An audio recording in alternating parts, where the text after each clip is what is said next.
Magandang umaga po, Yusek. Pinakakasuhan na po si Atong Ang ukol dito sa missing sa Bungeros. Ano po masasabi ng palasyo dito dahil sa mga nakalipas, nagsalita rin po ang Pangulo ukol dito? Ang nais naman lagi ng Pangulo ay dapat kung magsasampa ng kaso, ito'y naaayon sa ebidensya. Ayaw niya po ng agarang pag-iimbestiga tapos walang ebidensya dahil kawawa naman din po ang mga inosenteng tao. Kaya muli, sinasabi natin, hindi katulad ng iba, ang Pangulo po ay nais na puro ebidensya ang gamitin. Hindi madalian. Pero paano natin maialis yung pangamba pa rin ng ilan na baka magkaroon ng special treatment dito sa kaso ni Ang? On whose part? Special treatment? DOJ ay on the part of the DOJ, meron po silang resolution mismo. Resolution nagpapakita ng prima facie evidence na merong reasonable certainty of conviction. So, nasa kamay na po ito ng korte. So, special treatment from the court? We cannot say that. We cannot speculate on that. Thank you, thank you. Next question, Eden Santos, Net 25.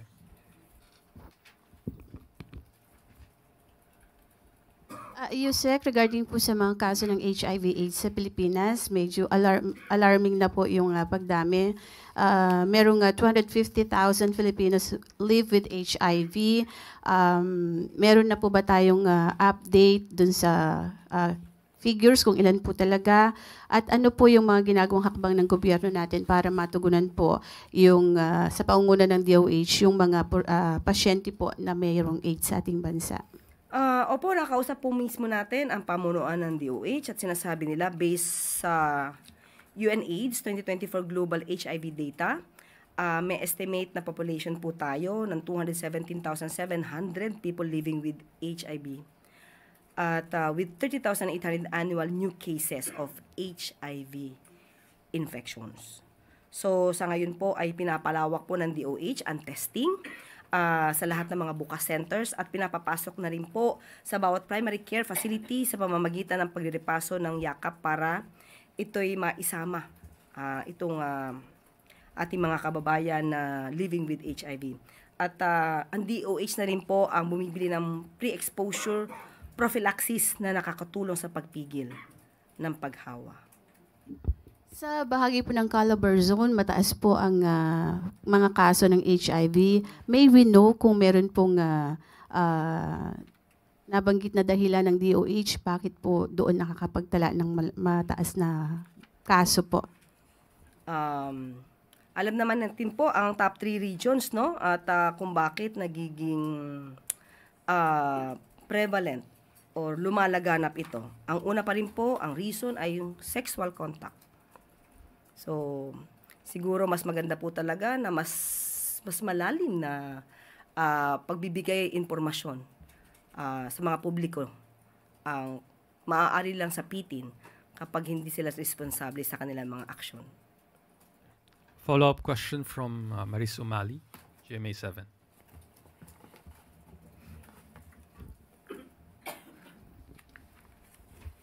Hi, ma'am.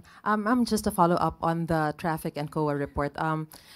With the COA findings, does the President have any specific directives to hold specific agencies accountable, like, for example, the MMDA and some concerned DPWH offices, to make sure and to ensure that the long-standing inefficiencies will no longer contribute to the worsening traffic situation in Metro Manila? Alam naman din po ng MMDA, alam din po ng DOTR, alam din po ng ating mga ahensya kung ano ang nais ng Pangulo. Dapat lahat ng problema magawa ng solusyon. May mga pagkakataon lang siguro na may mga instances na hindi agad-agad na kayang solusyonan. Especially pagka yung patungkol sa traffic, pag itong klaseng season. Pero ginagawan po ng paraan, katulad ng sinabi po ni MMDA Chair Don Artes. Pero ma'am, yung sa mismong inefficiency in the procurement of materials, equipment, tapos yung mismong delays in the project, yun po kasi yung naging problema eh. Kaya parang may mga budget na hindi nagamit Well, sinabi niya for flood control yan, but still, it's for a project na dapat nagbenepisyo ang mga mamamayan pero hindi nagamit. Tapos yung iba nasusoli sa National Treasury when in fact there's actually a fund that is supposedly intended for those projects. Yes, opo, tama yan. Kaya po, tinututukan na rin po ng DPWH yung mga patungkol po dyan para po maiwasan ang ganyang klaseng delay. At ang delay po kasi alam natin ito ay hindi magandang epekto ng serbisyo para sa taong bayan. So tututukan po ito ng DPWH at ng MMDA at yun din po naman ang utos ng Pangulo. Thank you, ma'am. Next question, follow-up question from Alexis Romero, Philippine Star. Yusek, actually it's about the party list reform, no? Kasi na-mention nyo kanina, the president wants the abuses addressed and the political landscape has changed. But it's in relation to the dynasties. Now, ano po bang mga thoughts ng ating Pangulo hinggil sa present party list system ngayon? The general rule.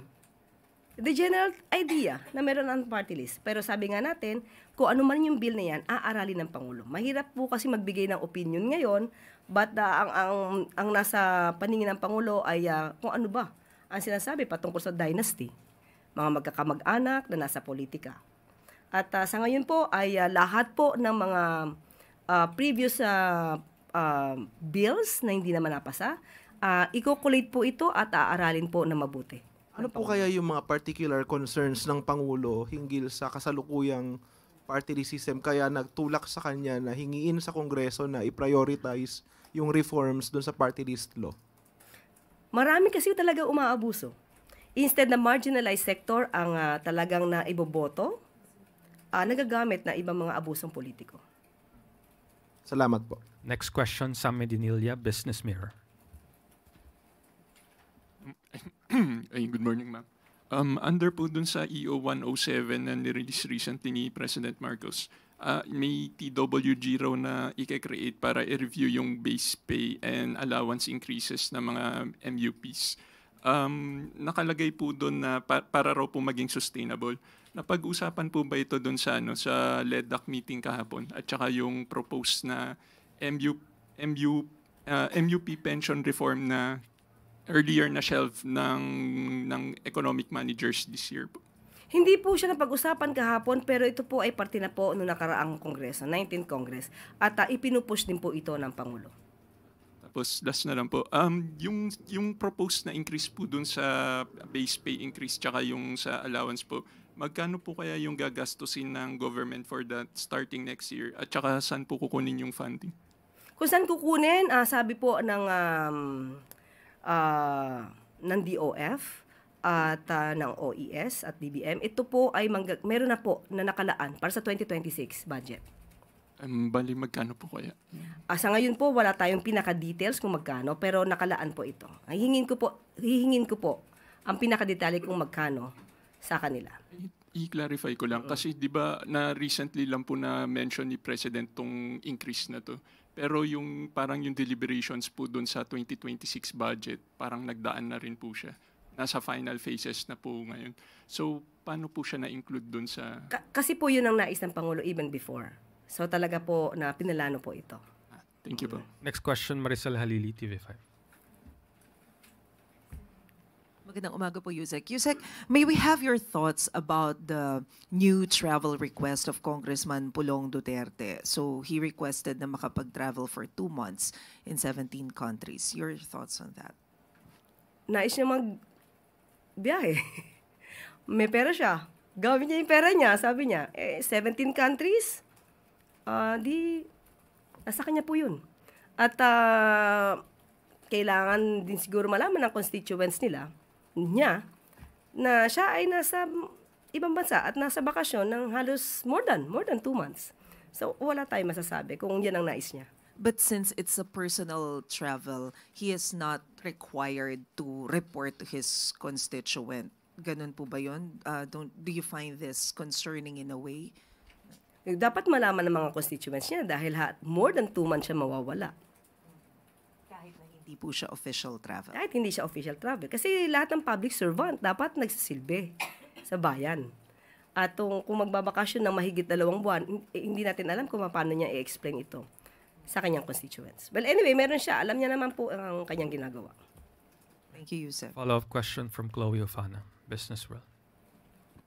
Yusek, pasensya na. Ibang topic po. Maybe just get the Palace's reaction on the 3-month high unemployment rate po, which is which is weird kasi po ngayong holiday season dapat mas mataas po ang employment rate pero nakikita po natin na bumaba po siya hitting 3-month high. Sa ngayon, hihingin po natin ang opinion ng DOLE. Wala pa po sa atin na ibigay na anumang update tungkol dyan. Okay. Next question, Ivy Reyes, Billionario. Hi ma'am, good morning. Ma'am, with the President prioritizing the Independent People's Commission Act, does the ICI still have the President's confidence? Yes, still. Wala pa naman po yung batas eh. At tiwala po ang Pangulo sa mga ginagawa po ng ICI. So kahit po na-mention na po ni Ombudsman Boying Remulla na posibleng ma-dissolve at kahit na sinabi ni former Commissioner Rogelio Babe Singson na walang pangil yung ICI, Malacanang still confident? Walang pangil in a way dahil walang contempt powers. Yes po, and the budget issues before. May budget na po. Nasa kanila po yung budget. At yung printer, even before may photocopier, heavy duty. Hindi lang po siguro napansin ni ating mahal na Secretary Babe Singson. Well, anyway, walang pangil. Hindi po naman ito gagawin ng ating Pangulo kung walang pangil. Yes, oo, wala silang contempt powers because katulad ng sinabi natin, hindi ito ang purpose na isinagawa itong Independent Fact-Finding Commission, kundi mag-gather lamang ng mga documents, data, evidence, na maitutulong kapag nais na isampa ang isang kaso sa DOJ o sa Ombudsman. At marami na po ang nasampahan, marami na rin po ang na-freeze ang assets, so hindi po natin masasabi na walang naging pangil ang ICI. Next question, Alvin Baltasar, Radyo Pilipinas. Yusek, good morning. Doon sa Independent People's Commission na gustong i-prioritize ni Pangulo, di ba natin nakikita na baka magkaroon ng duplication, redundancy since meron naman tayong ombudsman? And ano ba pagkakaiba nito doon sa function ng ombudsman, Yusek? Actually, napag-usapan yan kahapon at nagbigay ng opinion ng ating Pangulo. Natignan lamang kung hindi magkakaroon ng duplication ng work. At especially with the ombudsman. At wag magamit na weapon, ma-weaponize ito sa pamumulitika. At yun ang tingin natin na aaralin mabuti ng ating mga mababatas na hindi magkaroon ng duplication ng work or magkaroon ng overlapping ng jurisdiction between this IPC and the Ombudsman. Last question, Kathy Valente, Manila Times. Yes, good morning, Yusek. Yusek, can you confirm reports that Education Secretary Sani Angara and the ICT Secretary Henry Aguda are on their way out? And how's the performance evaluation po ng ating mga cabinet? Denied po, dahil kahapon lamang po ay kasama namin sila sa LEDAC meeting. At nagbigay din po sila ng kanilang mga proyekto sa private meeting with the President. So, we denied.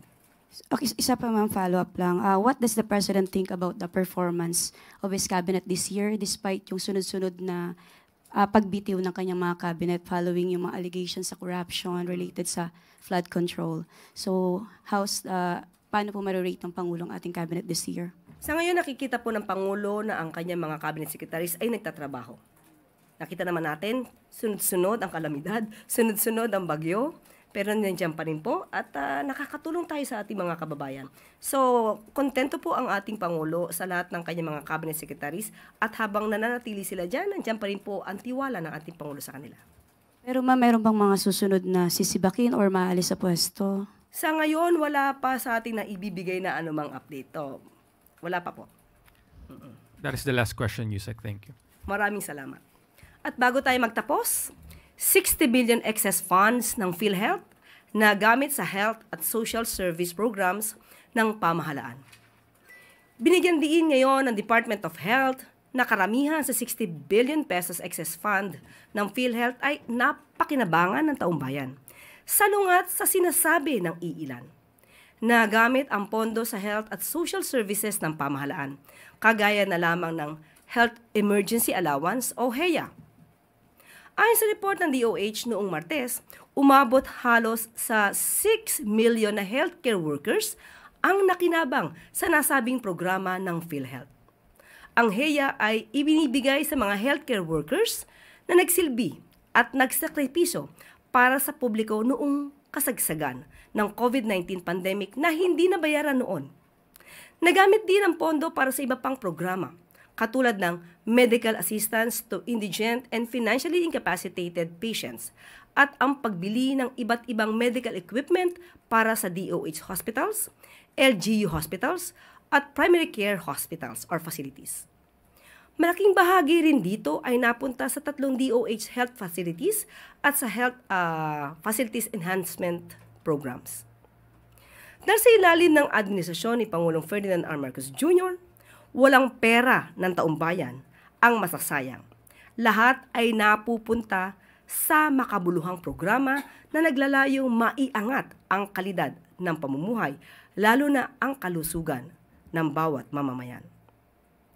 At sa usapin naman ng kalusugan, muli, zero balance billing, higit 1 milyong pasyente na ang natulungan sa loob ng 4 na buwan. Bilang bahagi ng kampanya ni Pangulong Ferdinand R. Marcos Jr. na palakasin pa ang healthcare sa bansa. Umabot na sa higit 1,078,000 patients ang natulungan ng zero balance billing program ng Department of Health. Matapos lamang ng 4 na buwan. Ayon sa pamunuan ng DOH, patuloy ang full implementation ng zero balance billing sa mga DOH hospitals upang tiyakin na lubos ang alagang maibibigay ng programa sa sambayanang Pilipino. Makakaasa ang mga kababayan natin na mananatiling abot kamay ang maayos na kalidad na serbisyo ng mga pampublikong hospital at libre ang pagpapagamot para sa mga lubos na nangangailangan na mga kababayan natin.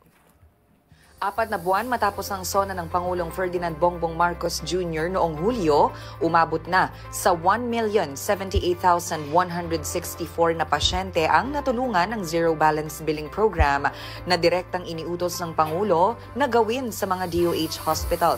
Mahigpit na mandato ni Secretary Ted Herbosa ang full implementation ng programa sa higit 80 ospital ng DOH at sinigurong madali rin ang pagpoproseso ng bill ng mga pasyente. Ilan sa mga DOH hospital na rin ang nagpatupad ng paperless billing kung saan dinadala na ang resibo sa bedside o kama ng pasyente kung saan nakasaad na zero ang babayaran nito. Ramdam rin ang Zero Balance Billing o ZBB maging ng mga pasyenteng sumasailalim sa mga komplikadong medical procedures na umaabot sa milyong piso ang halaga tulad ng dialysis, surgery at chemotherapy. Sakop ang professional fee ng doktor pati na rin ang gamot na kailangan ng pasyente basta't nasa basic accommodation ng isang DOH hospital. Tinitiyak naman ng ahensya ang tuloy-tuloy na implementasyon ng Zero Balance Billing alinsunod sa mandato ni Pangulong Bongbong Marcos Jr. Mapapanood naman sa DOH Facebook page ang kwento ng mga pasyenteng natulungan ng Zero Balance Billing. At dito na po rin tatapos ang ating press briefing. Magandang araw para sa bagong Pilipinas.